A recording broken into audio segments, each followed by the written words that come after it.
How to remove text from videos easily, without blur. Hey everyone, welcome back to the HitPaw Edimakor channel. Got a video with unwanted text or hard-coded subtitles?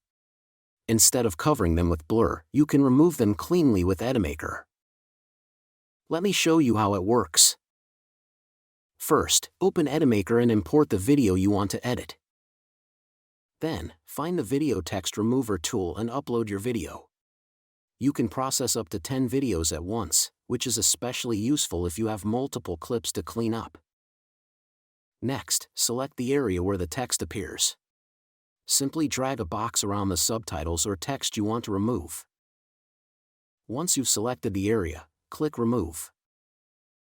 Edimakor uses AI to remove the text while keeping the surrounding footage looking natural, so you don't have to rely on distracting blur or overlays.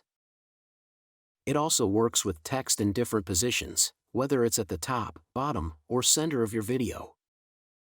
And if you're working with different file types, Edimakor supports over 50 video formats, including MP4, MOV, and AVI. This is especially handy when you're repurposing videos, creating clean versions for different markets, or preparing content for social media. So, if you want to remove unwanted text from your videos quickly and keep your footage looking clean, give Edimakor a try. Thanks for watching, and I'll see you in the next video.